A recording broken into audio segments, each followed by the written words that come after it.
Earlier this morning, we spoke about Pierpont Community College. I would like to wrap up some comments this afternoon in regards to community college as a whole. I want to read a few names off here. See if any of these names you recognize.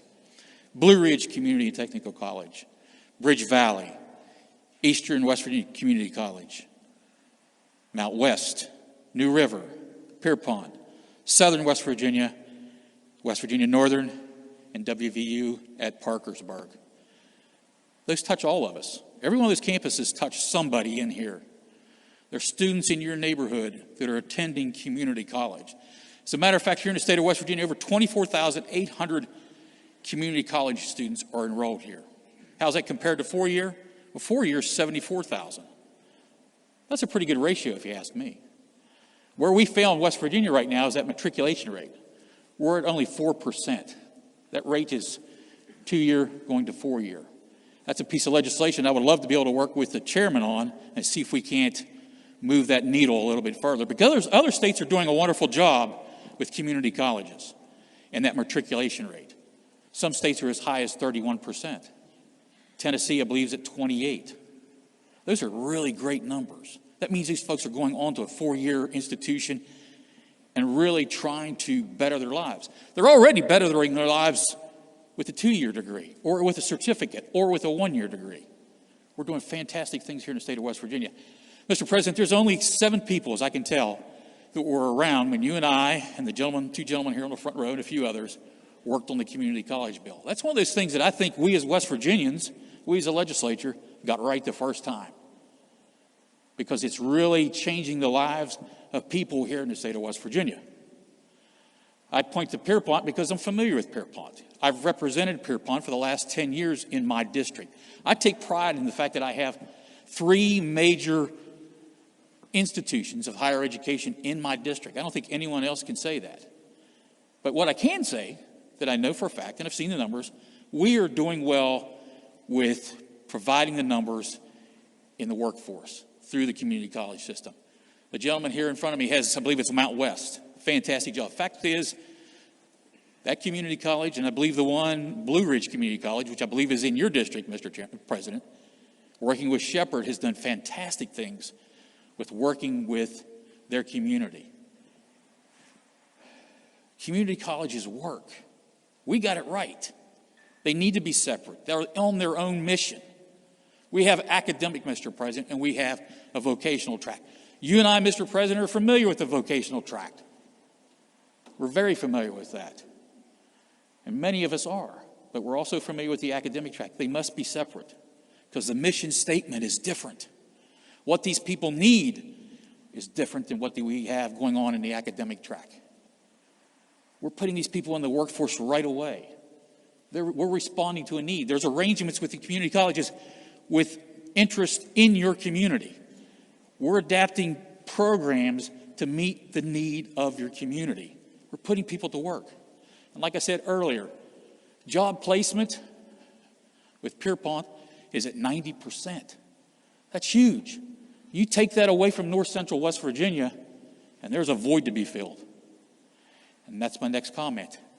Right now, circulating over on the House side is House Bill 2805, which is supposedly a bill that's going to make the community college better.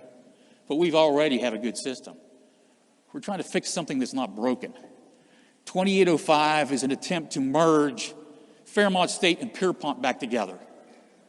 That doesn't work, folks. Pierpont has spent probably excess of $2.5 million to try and make that break that's necessary. They only have one step left in the process. That's to actually physically leave the campus. They've done everything that we have required them to do to set up their own registrar's office, their own business office, take charge of their own technology and student records. They've done all that. And it's come with a price tag. And it's been time consuming. But they're there. They're ready to make the leap on their own and stand alone. And they can do it. Early on, when the bill ideas were circulating around, you look back and you have to really look at the intent of some of those bills that were circulating. It wasn't to merge it back for the benefit of Pierpont. By no means. By no means.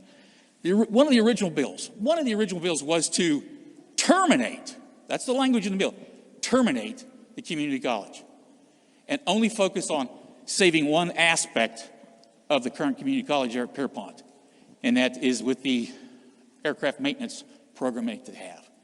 And by the way, that's a program that's regulated by the FAA. They're permitted to have 100 people in the seats there at this school. They have 99. They have jobs as soon as they leave there. Actually, one of the detriments to a community college program is that they're taking students before they actually graduate and they don't complete their courses. They may miss out on that last semester. So that's another focus of ours. We need to keep those kids there through that whole 2 years, not just in the aircraft maintenance, but other programs as well. We do wonderful work. They do wonderful work with delivering education here in the state of West Virginia. You know, when we have an issue in front of us, you want to try and meet the objections. These folks met one of the objections that was coming out early in this debate, and that was in regards to meeting the needs of North Central West Virginia's regional airport and training people for those businesses that are coming into that work sector for whatever reason be. Most recently, Mitsubishi. These folks stepped up. In conversations with them, they have stepped up, and they are adding to their faculty in that program. But they went one step further. And this is why I'm proud of them. They've actually created a position that's going to basically work with these children. I shouldn't say children. Their average age of a community college student is 29. But to work with these students, to shepherd them through, make sure they're getting everything they need to be successful in this program. We might call it a guidance counselor, but I think it goes a little further. But they went one step further. They've created a tuition program to help these students match the cost of what it takes to take the certification test, which is $1,000. These guys have figured out a way to match it, to make sure they come out of there with a degree and with a job. We are doing wonderful things in North Central West Virginia, but we can't allow 2805 under the guise of what will make better institutions of both the campuses. That's not the fact. The gentleman sitting right here in front of me, who was probably instrumental in crafting the legislation back in the early 2000s, will tell you we did away with the so-called division language. We dissolved that. So this bill calls for a division. We don't have that in code. We don't have an office to handle divisions. It's a poorly crafted piece of legislation. If it gets here, I'll have a lot more to say, Mr. President. A lot more to say. Because there's a lot of stuff going on. I hope that we can have the common sense as individuals just to have conversation, communication, and talk about this piece of legislation and move forward. We don't need legislation to address some of the things that they're talking about out here on the peripheral edges. We can bring people to the table and talk about, well, what we can do to create better unity on campus.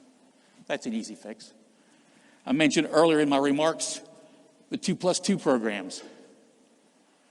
Well, here's something you have to keep in mind. 2+2 programs are strong for every one of those campuses I just mentioned, including Pierpont. But Pierpont doesn't have relationships with the campus that they're on. There's not a single 2+2 program between those two campuses. The last one they had was in 2018. That was dissolved on the Fairmont State side. That wasn't dissolved on Pierpont. They want to do more of those. Recently, a catalog came out of 309 pages that lists every course where the credit transfers to the next institution. Ridgemont and Fairmont State. There's a course on the books for a transfer of credits for laying carpet, installing carpet installation. But there's one page in that whole catalog with Fairmont State of what they'll accept. And there's the things that we as a legislative body said they had to accept. There's nothing new in there. There's nothing new that's in that catalog. It's a short list. It's just your core subjects. They must take those credits, but nothing else. They're not obligated to.